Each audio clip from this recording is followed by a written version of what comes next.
le temple du sumo.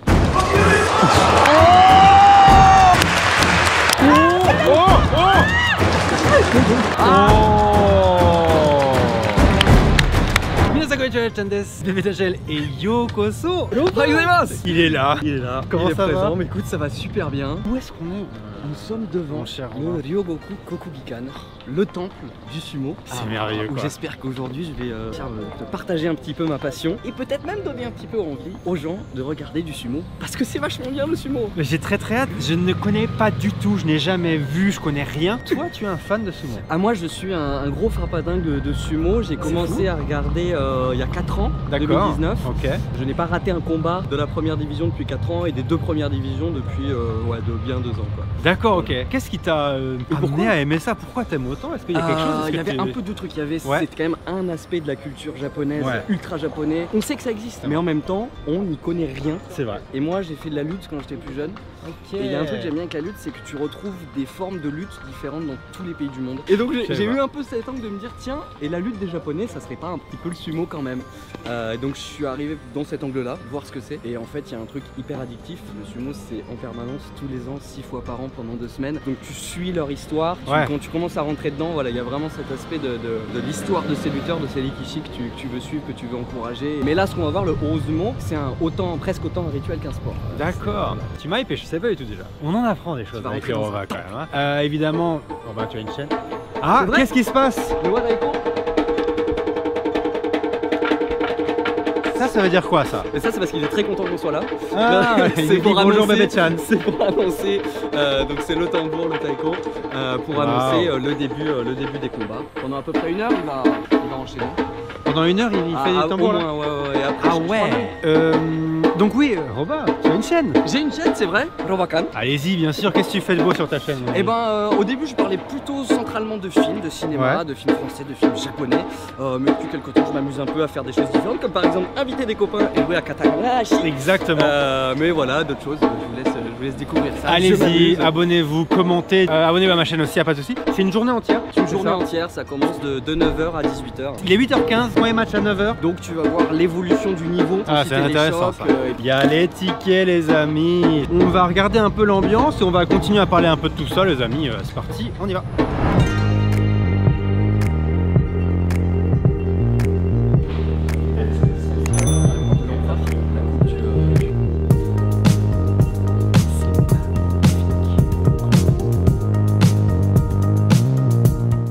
S'approcher jusque là, pas plus, parce qu'en fait tu m'expliquais le matin il y a beaucoup moins de monde. C'est ça en fait, là on va commencer par les combats tout en bas de la pyramide. D'accord. Les gens viennent plutôt à partir de 13h, donc ça va se remplir petit à petit, mais de venir le matin ça permet de voir. Ah c'est vrai, hein. Putain j'ai trop hâte quoi. Des petites... C'est ouf. C'est le toit d'un temple chinois. D'accord. En fait à l'époque il y avait 4 poteaux. Ok. Et mais en fait c'était chiant pour voir et du coup ils les ont enlevés. D'accord. Ça reste un temple. Waouh, d'accord. Et alors le dokion lui-même c'est un mélange de paille de riz et de terre argileuse un peu sableuse qui est fait à chaque fois. D'accord. Si bien compris il y a 6 parties à l'intérieur, 2 parties qui sortent. D'accord. Et le jour, la veille du début du tournoi, il y a une cérémonie de consécration du dokion. Et à l'intérieur, au milieu là, tu vois, je sais pas si t'aperçois des lignes blanches sur du dokion. Il est enterré, alors attends, de mémoire, du riz, du kombu, des châtaignes. Seulement, c'est du poisson séché. D'accord. Alors c'est beau, hein. C'est magnifique. Bah écoutez, on va aller prendre nos places et on va attendre le début tout simplement quoi.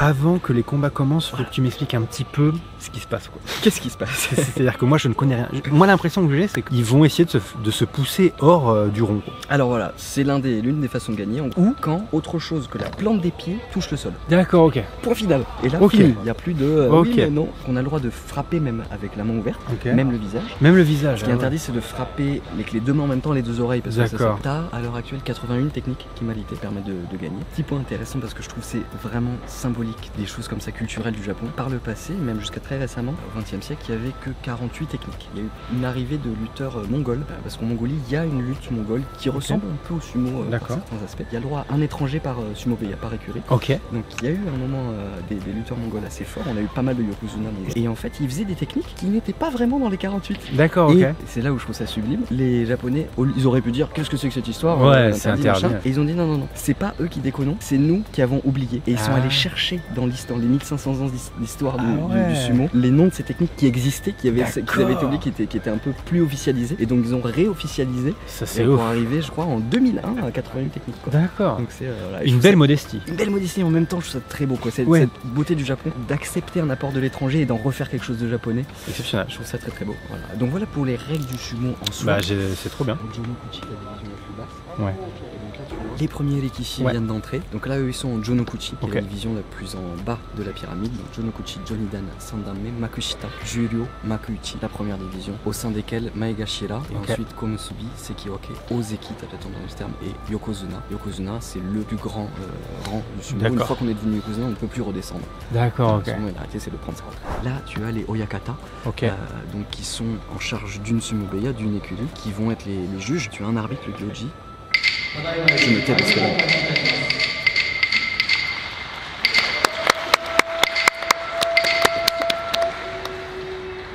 Yobidashi. Waouh. Partant de l'Est.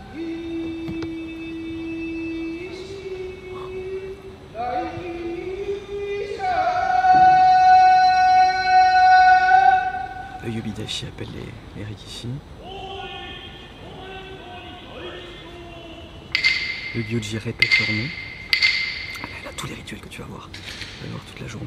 Là, tu vois le Shinto. On tape comme dans un ninja. Eh oui. Et là, c'est le combat qui court.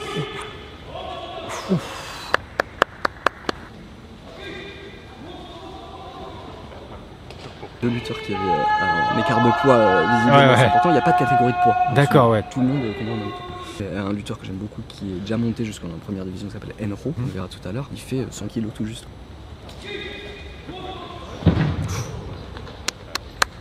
Ah ça c'est beau ça, c'est beau ça. Toujours qu'il essaie de voir s'il va bien quand même. Ah mais non, c'était pas Jonokuchi, c'était Maezuno, voilà. Donc ça c'est vraiment leur tout premier combat. Très souvent quand on a là comme on vient de voir qui tombe à l'extérieur de Dokyo, il faut savoir qu'autour là, le sol est dur, on a des blessures des fois à la chute, c'est quand même assez dangereux.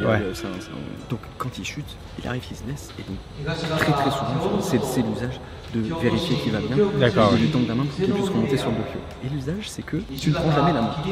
Une fois tu dis est-ce que ça va, si t'as besoin de celui-là, mais l'autre en général il dit ça va, il monte tout seul. Il y a un peu un truc de fierté aussi. Oui mais il y a une culture. De temps en temps, ils prennent la main vraiment. Quand... Cette main tendue, qu'on la prenne ou pas, c'est au moins de la tendre. Elle est là et ça je trouve ça beau, je trouve ça très beau. Au niveau des expressions, tu perds, il n'y a pas de... Et tu gagnes, il n'y a pas de... Ouais, une pudeur, voilà, c'est ça. Une modestie. L'échappe un peu, ils se font reprendre les Oyakata qui des fois qui arrivent des là. Mais c'est beau et c'est aussi la transmission par les plus vieux aux plus jeunes et ça je trouve ça trop beau, il y a beaucoup ça au Japon je trouve.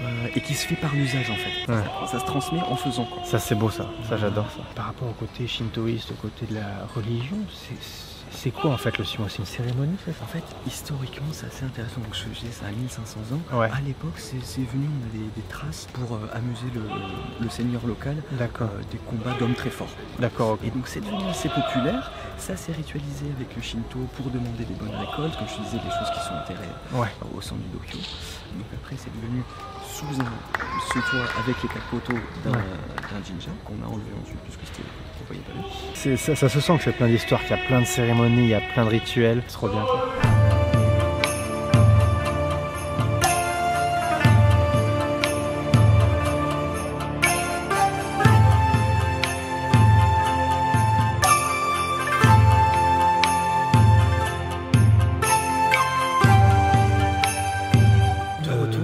retour. De retour dans la Comic-Con. Pour vous, c'était en une seconde. Hein. On a fait une autre vidéo au milieu, vous la verrez bientôt. Plus rempli déjà. Plus de monde. Nous sommes présentement en Makushita. D'accord. Donc la 3e division en partant du haut, Makuuchi. Les 2 premières divisions, c'est ceux qui ont un salaire. D'accord. Makushita, c'est une division qui est intéressante parce que c'est donc juste avant de passer Sekito League. Ouais. Vraiment donc là, ils ont envie de tout donner pour passer à la suite. Voilà, tu sens déjà la différence d'impact. Ah ouais. Ça aide bien ça. Là commence à avoir des enjeux. Là, des enjeux intéressants. C'est pour ça qu'il y a plus de monde aussi. C'est pour ça que ça commence à se remplir.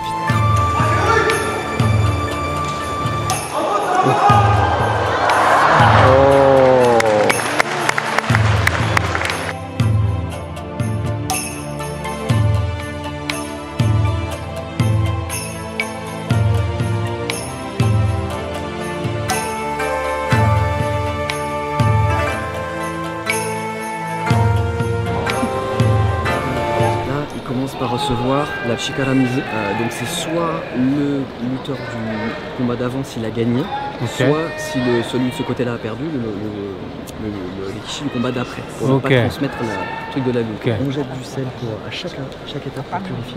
D'accord. Ça, hyper lié au Shinto. Le premier geste, il s'essuie les mains. Parce qu'avant, en fait, dans les jinja, par exemple, à la campagne, il n'y avait pas forcément de courant partout pour se faire comme aujourd'hui le pour purifier. Ouais. Donc on se frottait avec de l'herbe. D'accord. Et donc on reçoit ce geste-là pour se purifier les mains. D'accord. Ensuite, on écarte pour bien montrer qu'il n'y a pas d'armes, pas de mauvaise intention de tricher, etc. Le Shiko, en gros, on remonte le geste de main. On chasse les mauvais esprits en tapant sur le sol. Et on retrouve ce geste de l'enfant. Wow. Très très beau. Très très beau ça.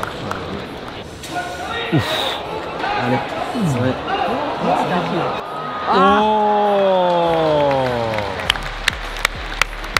Il était apprécié lui, hein. Les gens étaient tristes là. Ouais. Bah c'est un jeune, il est promoteur, il est très technique. C'est passionnant quand même, putain. Kakoi. Ouais.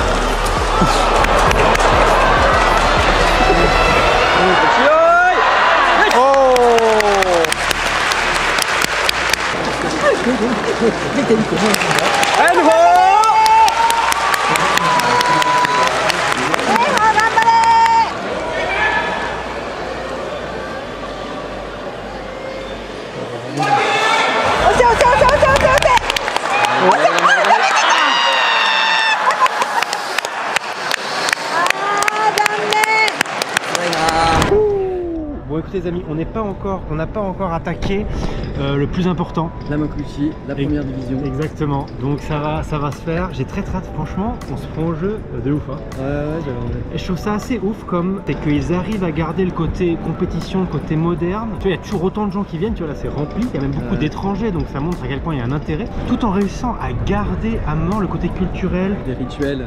Exactement, les rituels, le côté vraiment ancré dans la culture. Alors que, bah, je sais pas, j'ai pris un truc comme la boxe.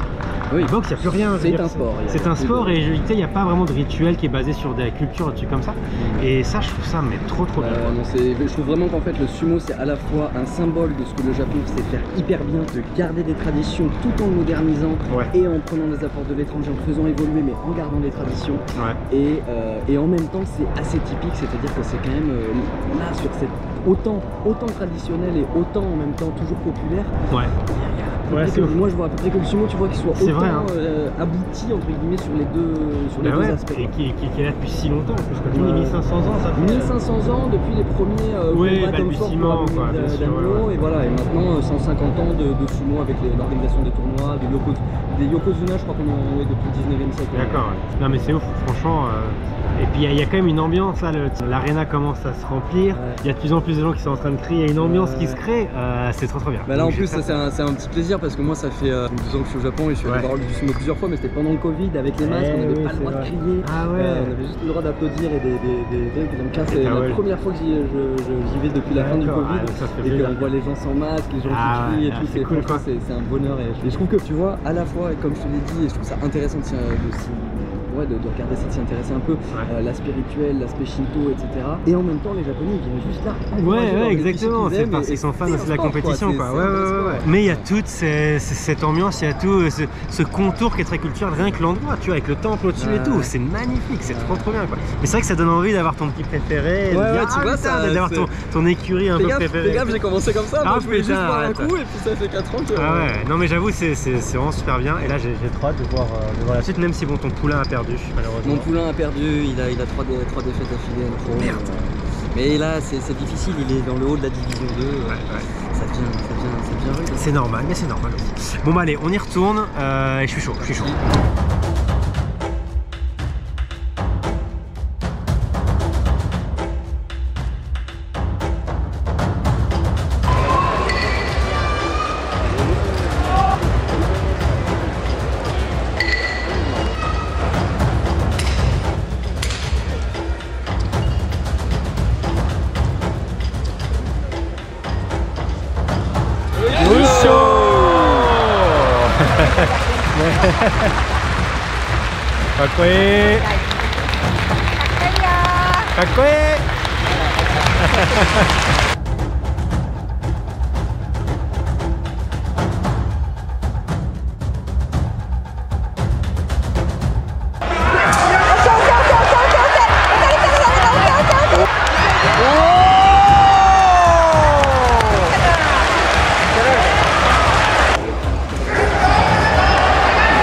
Comme il n'y a pas que ça à faire non plus. Oh waouh. Donc là il nettoie. Toutes les énergies de... Et chaud.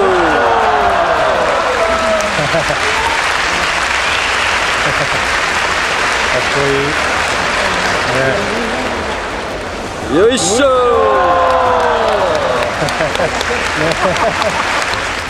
Et voilà, tout le monde, c'est fini, mais quelle ambiance, c'était ouf, ouais, du matin au soir. Si j'étais venu que le soir, ça m'aurait pas, tu vois, là j'ai eu toute la journée, j'ai bien pu voir un peu cette histoire et même ça donne beaucoup plus de sens en fait à comment on voit. Ouais, c'est trop bien, je suis trop content. Merci à toi de nous avoir guidés un peu, d'avoir même partagé ce petit bout de passion. Content. Je me demande s'il y a même, dites-moi dans les commentaires s'il y a des Japonais qui ont appris des choses aussi, parce que tu m'as donné quand même beaucoup d'infos. C'est ce que je me dis, j'aimerais bien.